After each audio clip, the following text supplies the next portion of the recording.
Never get in the hole.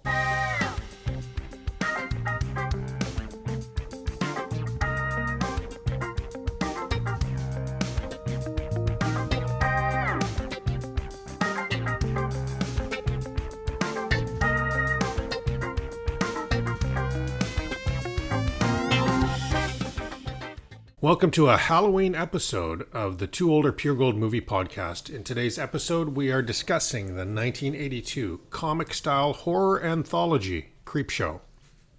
The format of our podcast, two Gen Xers rewatch beloved movies from our youth to find out, are they really as good as we remember? To help us debate and ultimately pass judgment, we ask our millennial co-hosts to watch these movies for the first time and help us determine, are they too old or pure gold? I'm your host, Olen Vanderleeden, representing Gen X. Joining me today is my spooky Gen X co-host, Mathew Stockton. Am I that spooky? Yeah, a little spooky. Representing the millennials this week, we have Anthony. Hello, Anthony. Hello. And representing Gen Z, we have horror film genre aficionado and fluffy rights activist, Nicole. Boo. All right, we're getting into it. It's spooky. You'd make a shit ghost. I bet she'll haunt you, though. Today's movie is the 1982 movie Creepshow. Creepshow stars Hal Holbrook, Leslie Nielsen, and Adrienne Barbeau. It was directed by George Romero. Romero is best known for directing zombies, having done Night of the Living Dead and Dawn of the Dead prior to Creepshow, and he went on after this to direct Day of the Dead and Land of the Dead, so I think he's got a comfort zone. Romero is actually largely credited with pioneering the modern zombie genre, and no surprise this movie was written by Stephen King. The tagline from the movie poster is, "The most fun you'll ever have being scared." IMDb describes the film as 5 grisly tales from a kid's comic book about a murdered father rising from his grave, a bizarre meteor, a vengeful husband, a mysterious crate's occupant, and a plague of cockroaches. Now, for those of you that have not seen the movie, I asked my 93-year-old dad to watch Creepshow and summarize the plot. Oh, I want to hear this. You tell me, you share what Hank says. I promise you he's going to love it. A Creepshow. Oh, I get that. But a Creepshow anthology? Well, it turns out to be half a dozen funny, weird horror stories all rolled into one film. You wonder, is that even possible with horror and fun? But they did it, written by Stephen King in his early years. It starts with a young boy whose father takes away his horror comic. The creep, who is the host of the comic book, he shows the young boy what's in the comic book, which has so cruelly been taken away by his dad.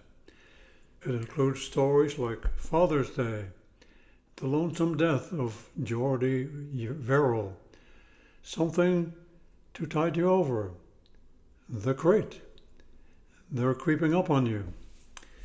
Yes, that was all in there in one film, and the film ends with a short epilogue in which we see 2 garbage collectors finding the comic book on the curb the next morning. Good luck figuring it out and enjoy. Okay, so let's get on to overall reaction. What did you guys think of Creepshow? I loved it. It's a classic. I love how it's just broken into small segments for my millennial brain.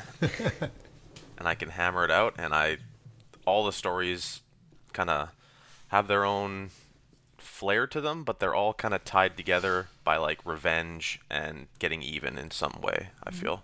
Wow, nice summary. I absolutely love horror anthologies.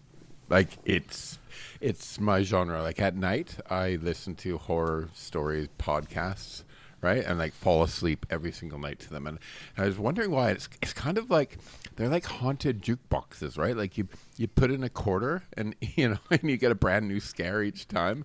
And I love them because you have these like short, sharp shocks, right? And there's variety, which gives you a bit of unease because you've just done one horror story, then it pulls the rug out from under you, then you get another one. So these are great. And this was, I think my brother and I watched this about 100 times when we were kids. Well, that's nicely summarized, Matthew, and I'm really glad to hear that. We were actually debating last night whether Matthew likes the horror genre or not. I'm a total horror fan. To like it, just love horror. Yeah. So we'll roll that into my my brief summary, which is I absolutely love this movie. I mean, I like the comic book style. It delights me every time I see it, and I can find 100 horror movies that will terrorize me and scare me. It's nice to have one that's just fun now and then, right? And this is it's fun. It's a little bit camp, right? It's like horror, but a little bit of cheese, a little bit of camp. It's fantastic. Yeah, and I think the cinematography that they pull off really ties that all together, I think. Fluffy activist, what do you think of this movie? Well, I love a good anthology, so I really liked it, and I really enjoyed it. I loved 3 out of 5 of the stories. I think the other 2 I had a few complaints for, but they were still really good. But I think 3 out of 5 of them were expertly made. Well, we'll get into talking about each of the stories in detail. I did sit back at one point and think, are these a little bit too simplistic? But no, that's kind of the joy of them, right? Like that's the joy. That's quick. The joy. You move on to the next one. But they're all little morality plays, aren't they? They are. Yeah. Yeah. Kind of interesting. There is a theme, and Anthony, great that you summarized that theme. Mm-hmm. I also I love the way that they did it, where they tied all the stories together by having it all be from a comic. Yeah. Because, sometimes anthologies can be a little jumpy because they're just a whole bunch of short stories. They're not really connected. But I liked that it was all tied together because it was a whole comic. I thought it was brilliant. I mean, the comic book style and fading from comic into real action. And the multi-pane where they had like a couple of panes going and you could see, the action in one versus the other. The style was great. They had the perfect level of showing the comic artwork around it and just the actors acting. Like, it was the perfect balance of the art style and the movie to kind of tie it together. And this was like a bold move then, because at the time in the 80s it was dominated by slasher films like Halloween and Friday the 13th, the Halloween sequels, and this sort of like taking the horror genre sideways into this pulp camp morality play stuff. It was completely different at the time, right? Like we had it before. We had a lot of them in the 70s, if I can remember, like sort of horror anthologies. Remember there's like Vincent Price shows, you know? And just to make a like proper movie out of this in such a different way at the time was incredible. And if you think about it, right, so many anthologies out there now sort of owe themselves to this movie. Well, this was a real era for anthologies, Matthew, and this was one of the first one. Actually, they say heavy metal was one of the first, but in this era, in and around here, we had Cat's Eye, 1985, Twilight Zone, the movie, New York Stories, Creepshow 2. I think it really sort of started a run on these anthologies. And don't forget, we also had, long before that... Remember Twilight Zone? Yep, that's what I was going to say. Yeah, okay. Which, I love it. I'm with Anthony. I do have a short attention span, too, and I love a story that you get in and out in 20 minutes. It's totally fun. Okay, well, let's talk about each segment. First of all, Father's Day, The Lonesome Death of Jordy Verrill, Something to Tide You Over, The Crate, and They're Creeping Up on You. Tell me, which was your favorite out of those? The Crate always has been my favorite. The Crate was my second favorite. My favorite was Tide. Yeah, I think from the ones that stuck out in my head from when I was a kid were Something to Tide You Over and Father's Day. But I also remember how funny I thought The Lonesome Death of Jordy Verrill was with Stephen King. So what's your favorite out of those, Matthew? I think it's Tied, but it followed closely by Father's Day. I think that's the better written and better portrayed one. I always have a special place in my heart for that beast. You love a creature. Fluffy. By the way, did you know that his name was Fluffy? The beast. I did. Yeah. I looked it up, but I laughed at it when I saw it. That's hilarious. Yeah. My favorite was Father's Day. Oh, really? There was something so funny about corpse rising from the grave just to say, I I want want my my cake. Which also leads to my favorite quote was, Bedelia, you bitch. And I just love like zombie corpse walking around. Where's my cake? I want That my is, cake. that's like the best. Well, It was so funny. let's use this to sort of segue into just talking quickly about each of these stories. I don't think this our normal format of best, worst, and favorite quotes of the whole movie is going to work. Let's just quickly talk about each story. And Father's Day was the first one, and it was a great zombie. Like, Yeah. Oh, the skeleton looked so cool. no surprise that Romero is known for zombie movies, right? Because him getting out of the grave was pretty cool. The way the zombie looked was the perfect balance of like creepy, funny, campy. It was just like, in my opinion, a perfect zombie. And it's made my life better because now I know you get a cake on Father's Day, which I never knew before. This one's like, it's like gothic greed turned into pulp, right? It's like this sort of, it's like a cartoon story of inheritance and resentment. It's so cool. I love, so that, I agree with you. Like, this Father's Day was my close number 2. Yeah. I did pull out a worst out of Father's Day, though. I had Ed Harris's acting. It makes me laugh so much to see young Ed Harris in this movie. And Ed Harris is such a good actor. Like, he's going to be in so many movies we're going to cover, like The Rock. Love him, but his acting was comically bad in this. Yeah, I think he was wasted in this movie, both literally and figuratively. I want to start smoking so I can rip off matches like him. But Ed Harris disco dancing obliviously before his doom was quite funny. I love Hilarious. That was great. I love the dancing. I I liked his little squeal when the tombstone fell on him. And he did not try hard to get out, did he? No, he just stared. I think he just wanted to. He's like, I like this. Yeah. It's just cozy. He was like, I don't know, little- I'm pretty comfy. See, I could go back to my wife or just lay in this grave a little longer. It's his kink. Don't kink shame. No, we don't kink shame on this podcast. I don't know. If it involves graveyards, maybe I'm going to kink shame.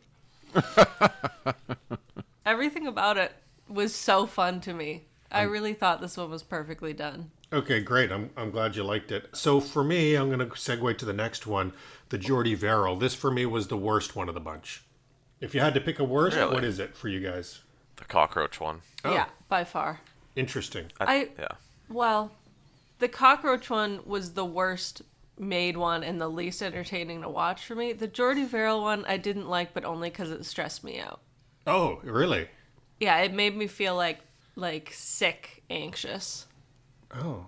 I actually really liked the story in this one, but I thought Stephen King's acting was so god awful that it kind of didn't ruin it for me, but it handicapped it. I agree with you. I like the story. It's kind of cool, but yeah, his acting is... But I thought there was like kind of a pathetic charm to his exaggerated sort of hillbilly performance. It's so cheesy. It was so bad and over the top that it was actually good. I agree with Mathew for that. So Definitely grew on me, figuratively. Because it's Stephen King. It's Stephen King. You know he's not an actor, so Yeah. you're like, oh, this is hilarious, right? Yeah. Matthew, I have a question for you. Was that cannabis? Yeah, definitely. That's what the U.S. government thinks cannabis is. And and if you were a plant man, would you really commit suicide, or would you just give it a shot living as a plant man for a while and see what it's like? Don't have to worry about getting clothes anymore. If I was that itchy for that long, I might also do that. Yeah, I've found out lately I have eczema, and if it was like that all the time, all over my body, I'd probably do that too. Yeah. My favorite part of that one was the Department of Meteors. Oh, yeah, Department of Meteors. It made me laugh. I also like the quote, meteor shit. I like Jody Verrill, you lunkhead. This sort of self-loathing. I also love this whole movie just had like all the details on point. The details were just so locked down. But I really liked at the end of the Jordy Verrill one when after he'd killed himself, when you could hear the news in the background going like, oh, the world's going to turn green because of all this rain. Oh, yeah. It was pretty good. One last question on this one. Was Stephen King acting? Yeah. No? He was Very trying hard. to. Okay. let's move on to the Tide. So the Tide was my favorite one, and what I'll say about this first of all is that's a death that stuck with me. To me, I think everyone's got their triggers, but to me that's a death that seems just absolutely horrible, and that's why out of everything in this movie, that has stuck with me the longest. Mm-hmm. Also, I want to shout out Leslie Nielsen's acting. That guy's dialing it up. Like, yeah. He was stole the show. He was not mailing it in or doing he was really dialing it up. Just perfect level of camp. Sort of, and this like deadpan menace that he does is like totally against the type of stuff he usually does, right? I know. I feel like they went all out on that episode with the casting. Yes. And the production. Yeah. It was really well made. Just I don't have any complaints about it. It was really good. I mean, maybe don't get in the hole, but don't get in the hole. That's good advice. My aunt and my brother buried me up like that up to my neck and then left me on the beach once. Wow. It's okay. We won't kink shame. when I was a kid. That makes me upset. Never get in the hole. Never get in the hole. Okay. Thank you for my cold open. Okay, well, I want to call out a few things about this one that I liked. So, first of all, as far as lines go, I love when Leslie Nielsen's character, Richard, was on the beach yelling, "Help, help," because Ted Danson was starting to scream. He's like, "It's not going to help you. I own this whole beach. Help, help." Yeah, that was hilarious. I thought that was pretty good. I like when the crab came up. Also, by the way, terrifying. A crab is terrifying when you can't move and he's coming at your eyeball. Oh, yeah. I mean, when the crab was coming at him, I was thinking about how very recently I got hurt by a crab and I have a brown fingernail from the bruises of getting pinched by a crab bigger than that. I see you made a friend. Yeah. So that was good. I like the quote, "blub, blub, blub." Oh, they're all gone. Blub, blub, blub, blub, blub, blub, blub. That was the best. That was really good. I loved his house. Matthew, what did you think of his house? It was beautiful. Yeah. Absolutely. And his security system with 9 TVs, awesome. One thing that I really liked about the house that I noticed because I've watched it a few times in the past is when he's in the shower and he hears someone and he kind of stops and he looks at the monitor and then you see right before that you see the two of them opening up the TV, but then on his monitor there's nobody there. Oh yeah. So I was like, are they ghosts? Are they gone? I never noticed that. Yeah. And again, they just look like perfect zombies to me. So well made. Perfect level of creepy to campy. And really good build up. I mean, I guess the tide must have washed him away. I'm sure it did. And then later seeing the footprints coming out of the water. I mean, it's pretty cool. Loved it. Just expertly done. Okay, well, Agreed. Let's move on to Anthony's favorite story, The Crate, and the creature known as Fluffy. Well, of course, the highlight was Fluffy. Fluffy was the highlight. I got some really fun trivia on that. So Fluffy, the creature from the crate, was the first animatronic creature that Tom Savini, who did it, ever created. And so he was on the phone every day with Rob Bottin, who did The Thing, The Howling, and Total Recall to get advice on how to build a good creature. So this was his first attempt. Fascinating. It was a good first attempt. Great work. I think so. Well, in this one, I thought, first of all, it would be so cool to find a 100-year-old crate under the stairs. Oh, yeah. And I would definitely open it up. Yeah. I like that was he a professor? Yeah. Yeah, I like the professor let the janitor open it because he found it. A good rule, if you find the treasure, you should get to open it. Yeah, but he wasn't going to let him keep it if it was something cool. No, but you just want to open it. It's like opening a mystery box. You know what? You found it, so you can open the box and you can clean up after I take the stuff away. Yeah, exactly. I thought the face bite was cool. When the lab assistant got bitten in the face. Great makeup. All of the makeup and effects were really good. Like, all of the bite marks, all of the wounds, they all looked awesome. But I do have a worst from this one. Mm-hmm. Milk and bourbon. You've never had milk and bourbon? No, you have? Yeah. Oh my God. Try it. It's kind of like a White Russian then? I think, I don't know. Or like the same idea? Kind of. I think the best part was Adrienne Barbeau in this one. Oh, she was so great. The drunken, cruel wife. All through this movie, the acting was great. Like people, nobody was just taking the check on this one. I don't think they were really giving it. She was great. I liked. Yeah, there's a little bit of a you know, the nagging wife gets her comeuppance trope is a little bit sexist. Like, okay, let's just kill her, you know, Based in reality. but it's done. It's done so ridiculously though that you just gotta laugh, right? My favorite part of that one was when he was having that little daydream about shooting her in front of all of the people at the party, and everyone just like clapped and went, "Wow, bullseye!" Nice. I nice love that. shot. I love that scene too, Nicole. So funny. That's good. I did think this one was a little bit too long. I had a few like moments where they should have tightened it up a little bit so that it had the same flow as the rest of the movie. Yeah. But I enjoyed the story. And the quote I liked from that is, he wanted to measure the bite marks. I guess he got his chance. I like, you'll be wearing your balls for earrings. Yeah, that was good.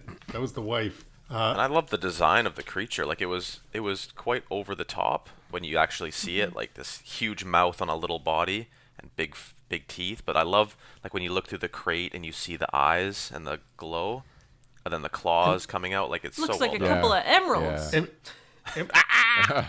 Am I remembering correctly, Anthony? He had multiple rows of teeth too, didn't he? Many think so. Yes, he did. He's fang filled. Fang-filled. Are we allowed to say that on this podcast? Hey, Anthony, He was fang filled. if you found that crate, would you open it? 100% he would. 100%. But I put on a respirator first. Smart. I wouldn't. I would just go right at it. By the way, very nice touch, square nails, because they didn't have round nails in the 1800s, right? Like good attention to detail. Just saying. I have the details on point in this movie. Let's move on to creeping. So, Nicole, this was your least favorite? Yeah, by far. I didn't really find anything about it creepy. I didn't like the story, and I just thought it was boring. Well said. Well, And at the end of all these 4 other great ones, it's kind of hard to end it like on a slow pacing. It's a with very not a lot of scariness. very dull way to end it. do bugs creep you Yeah. guys out, though? Well, Yeah. that's Yeah, the thing. That's the thing about this one. It was a pure phobia play without much depth, right? But I do kind of, Nicole. I kind of like it was class justice via cockroach, though. Like this rich, racist, heartless capitalist consumed by vermin. It's like class justice delivered by cockroaches. But they could have done it better. They could have maybe Yeah. even the lack of like plot could have been filled up if they had done it quicker and shorter. Yeah. But it was very drawn out. There was lots of like, I've got bugs. There's 1 or 2 here. I guess I'll just complain for a while and then we'll move Yeah. on. And it's just all in a white kind of, everything looks the same and you're in the same area. It wasn't a lot of depth to that either, so it just felt, for me, it felt very, I've never liked that one. Okay, so I think that's maybe might be the problem with the concept, right? It's like because that sterile white set, like, it's perfect for like the stage for the insects to come in to like to really, but it kind of makes the whole thing a little bit boring visually, doesn't it? yeah, I agree. And Yeah. Nicole, you asked a good question while we were watching it, which is why doesn't he just leave? Right? Like I know he's Yeah. a germaphobe, but at that point, I think you leave your apartment. You don't lock yourself in a smaller room. Yeah. So I'm going to bring trivia forward on this one too. So George Romero claims that the cockroaches were the most expensive part of the film. He had 250,000 cockroaches that he purchased for 50 cents each. Wow. So what's amazing to me is they used real bugs. Wow. I don't think you need 250,000 though. That's what he bought. That seems like gross overspending. Yeah, it's wasteful. Leave bugs for the rest of us. I don't see. I'm He not was hungry. I'm not so creeped out by bugs, so that one didn't bother me that much. Normally I'm creeped out by bugs, but these ones didn't bother me. Okay, I Maybe want. because I knew if I was there, I would just leave. Okay, so I've noted all of the deaths in this movie, and I'm going to list them, and then ask you guys what is your least favorite way of dying. So there's death by gravestone, choking, twisty head, shotgun, drowning, fluffy death, and bugs. Bugs. Bugs is the worst one for you? Yeah, that Say one. drowning one. Yeah, drowning for me. That drowning and not being able to even struggle. Mathew, what's your phobia out of that list? Twisty head? Probably the bugs getting eaten by. I can remember when all the bugs came out of his body when I was a kid. I thought that was like this grossest, scariest thing ever. Yeah, Because it's slow. the way that they like burst out of his chest and were coming out of his mouth made me very was upset. gross. By the way, even for 1982, that was pretty good effect. Oh, the whole movie had great effects for the 80s. I think the worst death would have been getting locked in that crate with Fluffy and him not eating you. It must stink in there. That's true. 140 years of feces, yeah. Oh yeah, I didn't even think about that part. Yeah. Terrible. Gross. Actually, that was a cool ending on Fluffy, too. It was. Breaking out of the crate under the water. Well, yeah, putting a crate in the water, you're just begging for it to decompose, and then he's going to be on the loose. So, one more thought on this movie. So, I think this would be in my top 10 of movie posters ever. I think the movie poster for this is fantastic. And one other thing about the comic book style in this, Matthew, do you remember comic books from our day and all of those offers? Like, if you noticed, all those pages had those offers, right? Like X-ray glasses and muscle building and sea monkeys and... Yeah, remember the sea monkeys, how to be a he-man, and there's the image of somebody like kicking sand in somebody else's face on the beach. Do you remember? I do. They were so good. And remember the witches? Gavin and Yvonne Frost, witches. You could like sign up to be a witch with Gavin and Yvonne Frost. God, if they were still around, I would do that now. That would be fun. I don't know if this is fun for you guys or not, but I do have a new category I add in now and then, which is it a Pornhub category? So they call this genre, this comedy horror, they call it terror and chuckle genre. Is that a Pornhub category? Not exactly, but I found that there's a category called chuckle porn and thuckle porn. Matthew, do you have any idea what thuckle porn is?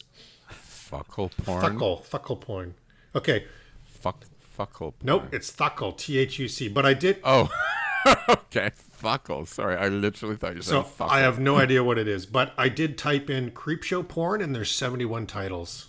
I did not click on any of them, but I have to admit I am curious. I saw do one some once research later. I saw one once with somebody buried up to their neck in the beach. Yeah. Oh. No. Oh, so no. upsetting. That's worse than drowning. I don't... He was drowning. Oh, no. Okay, that's the end of that category. I don't love this segment. Okay. Short-lived. Let's do we should add on I could hold my breath for a long time. No, we should add on to every episode. Part of the flow is, and if it was a porn. Can you imagine? I quit. Xanadu, if it was a porn. I quit. How about Goonies? Oh my god. Hey, you guys. I'm gonna try and steer the subject or the topic away from this for a second. Anthony, you just reminded me with the breath holding. Would anyone like to guess what the world record is for holding breath? 9 minutes. Wow, that's what I guessed. 13 minutes? You are all wrong. It is 29 minutes and 3 seconds. Lies. No, he did it at the bottom of a pool in Croatia, I think. Wow. That was Croatian. I know that there's a lot of people who can hold their breath for 7 minutes, because you can get up to that just by like practicing. I wish I could. Okay, I'm gonna move this. Start practicing. I'm gonna move this along to the ranking and how this did. Do you guys think this movie did well in the box office? Probably. No. Okay, well, according to Box Office Mojo Worldwide, Creepshow was the 37th highest earning movie at the box office in 1982. This was the year where E.T. was the big earner, and Creepshow was beat by other movies in the genre, Poltergeist and Friday the 13th Part 3. But it didn't come in last, and you guys are going to be surprised by this. It beat out one of our favorite movies, The Thing, and it also beat out Amityville Horror 2. That makes sense. Chariots of Fire won the Oscar this year, and I'd rather die any of the deaths in Creepshow than watch Chariots of Fire. Have you ever seen it? Yeah, of course I've seen it. I saw it in the theater. Okay. So my hatred comes from an honest place. No hatred ever does. The budget for Creepshow was $8 million, which doesn't surprise me. They put some money into this. They had some good cast, and they had some good effects. Box office, what do you think it did? It has to. We all know now that it has to double to really start making profit. It was 36th place or something like that. So I'll say it was like $30 million. I'll say 15. Just because I like irritating Mathew, I'm going to Price is Right him and go 31. It was $21 million, so it didn't make a ton of money. But it made money. Again, I always say, if I gave you $8 million and you brought 21 home, I'd be pretty happy with that. So it made money. Okay, Rotten Tomatoes. Do you think critics like this movie? Do you think the audience liked this movie, and how much out of 100? Oh, I feel like this is one of those movies that had a way better modern following than at the time. Well, it's contemporaneous, right? So there's ratings in there from the day and from recently. I'd say... Oh, you go, Nicole. I'm going to go like 60 and 80. I think audiences liked it more. Okay. I think 45 critics and 63 audience. I'm going to say 65 critic. No, it was a classic. 70 critics and 80 audience. Nicole, you were very close on critics. It was 65. Oh. Anthony, you were very close on audience. It was 68. And Mathew, if you'd stuck with your 65 on critics, you would have nailed that. So Nicole and Mathew are tied at 17, and Anthony, you got a 25. It's a tie. But we'll stand on the podium together, Nicole. This is Yay. You guys did well. I think this is one that's hard to judge. I think I would have guessed that critics wouldn't like it, but we'll get there. So a little bit of trivia for you guys about this movie. So this is Stephen King's first credited acting role. And although it's unofficial, there's a rumor out there. Mathew, any guess where Stephen King's first appearance on film was? You'll never guess. He was an extra on Knight Rider. No. Yeah, that's the rumor.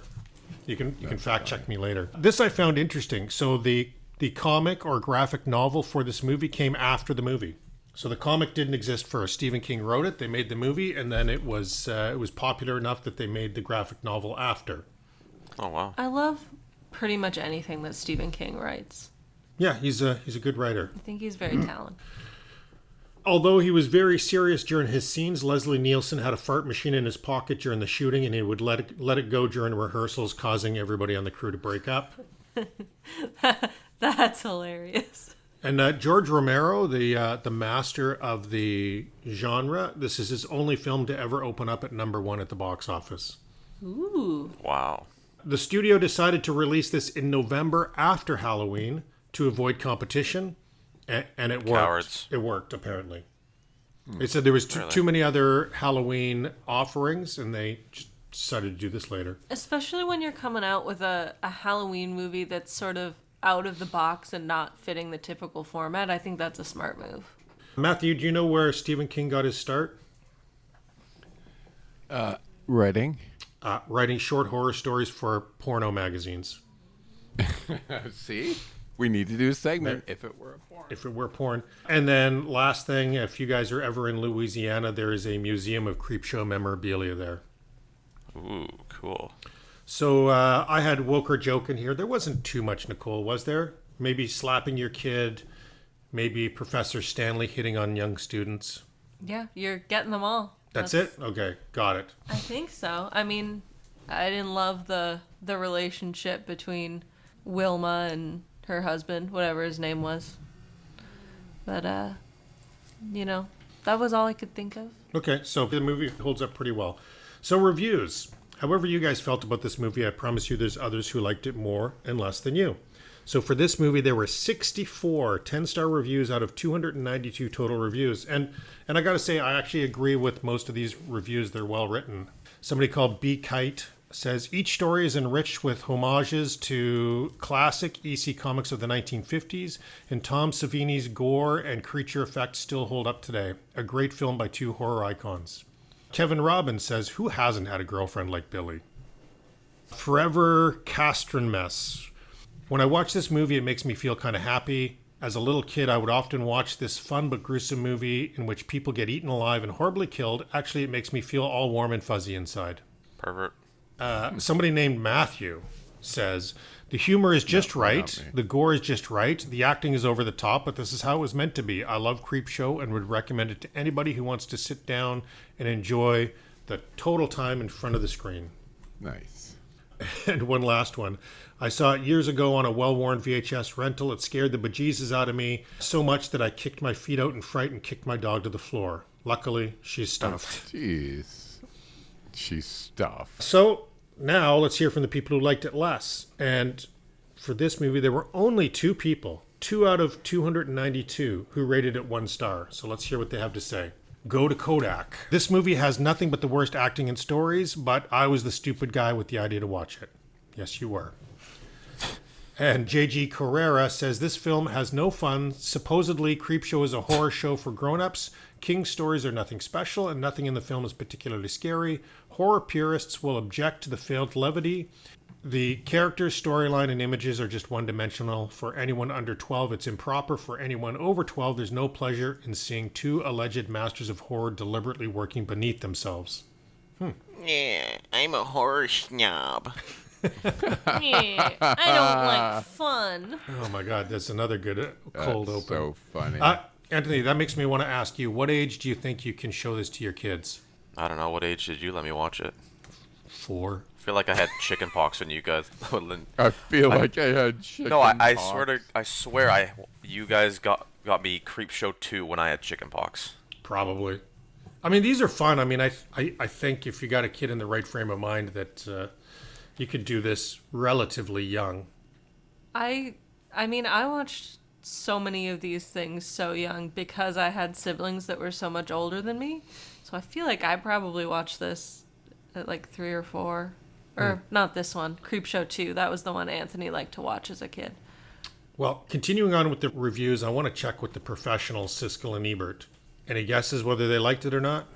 Ooh, I think they both did not like it. You know what my guess is going to be. I know. Well, Siskel said that Creepshow joins 2 masters of horror and proves that 2 minds are not necessarily better than one. In fact, it's hard to believe that either man would have made such a bad film working with each other. Wow. So that's Siskel. Ebert actually gave Creepshow 3 out of 4 stars in his column, and he praised its humor and affection for the horror genre and its homage to EC comics of the 1950s, like Tales of the Crypt. He noted. Did you know EC Comics started as educational books for schools, and then when the owner died, the son took it over and started making like horror comics. And then in the 1950s, the American government shut it down because they thought it contributed to juvenile delinquency. Really? That's a fascinating story. I didn't know any of that. Yeah. I was thinking, I mean, I'm not a comic book collector, but if you were going to have a couple of issues, this would be a fun one to have. I'd like it on my bookshelf. I call them my illustrated magazine storybooks. That's what I call them.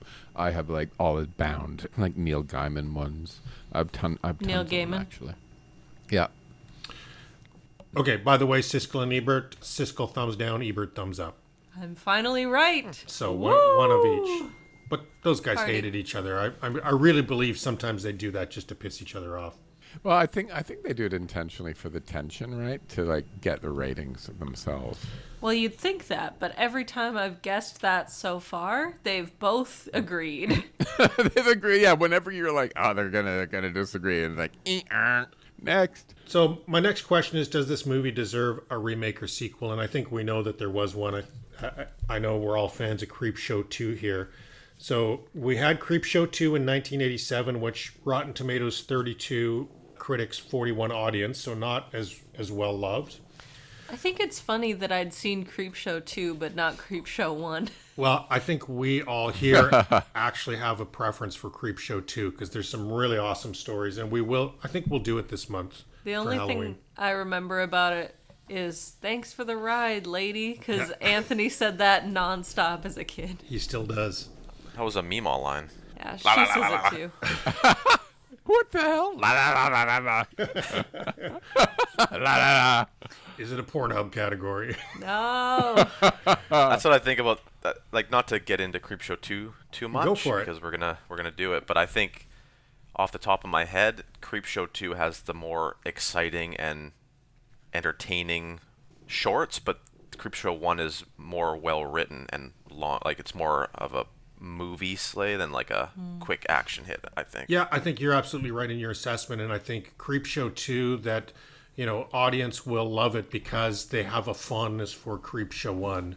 So, anyhow, by the way, there was a Creepshow 3. It was straight to video, and Rotten Tomatoes a 0 for critics and a 10 for audience. So maybe we won't waste our time. And I didn't know this till I looked it up, but the Shudder channel did a Creepshow series that ran 4 seasons from 2019 to 2023. I saw that. I really want to watch that now. Yeah. I would be super. I accidentally clicked on that first when I tried to rent this. I want to watch that. I think that'd be a good series. But let me ask you guys. I mean, we know it has some sequels, but do you guys want to see a remake of this? Do you want to see more movies in this series? I want to see horror anthologies that are a little bit campy until the end of time. Yeah, I think I will never get bored of them. If they remade this today, but they had to do, like, I forget the name of it. This, like, the special effects where it's not CGI. Like, what's the name of that? Practical effects? Practical. Yes. Yes. If they remade that today with a goal to just do practical effects and make it as scary as possible with the humor, I think it would be awesome. That'd be fun. I think so too. I don't necessarily wouldn't, need a so. remake because this one's good the way it is. The effects are amazing still. I think they really hold up. But I would love I just think you more can make- Creepshows.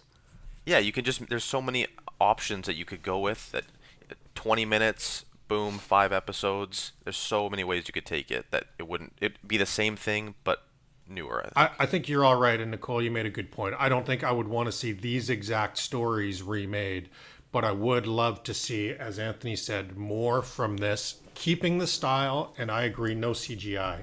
Has to be a no CGI rule. Practical effects, the best you can do. Okay. Boom. All right. Well, we are at the end of the podcast, so I'm going to ask you guys, is this too old or pure gold? Pure friggin' gold. Pure gold. Pure gold. I don't know if this is a thing, but I'm going to call it raging gold. Raging That's gold. definitely That's definitely a up more up Pornhub category. I'm going to say this is pure gold with a side of emeralds. Oh, That's good. it's the emerald is the green emerald color that cover his body and make him into a. I'm going to start hiding my emeralds around the house so that you guys will go, ooh, emeralds. Couple emeralds. You have emeralds to hide around the house? Yeah, I'm a... Nicole has a crystal lot girly. of jewels. She's like a 1980s thief. Emeralds look different than you would expect when they're not made into jewelry. They look like eyes. They look like mint chocolate chip ice cream. Gross. Well, Wow.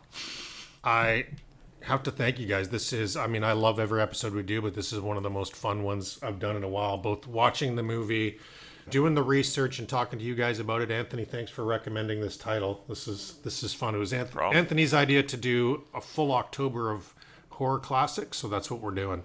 Great. Let's go. Scare the pants off our listeners. Yeah. So great episode. Thanks, guys. I will see you for the next spooky edition. Have a good weekend. Bye, bitches. Boo! Bedelia, you bitch. Oh, well, I forgot my favorite line from the cockroach episode, so I'll just use that as my closing. Everybody's got the herpes these days. That's my sign out now. Okay, guys, I will see you later. Love you, bye. See ya. Bye. Love you.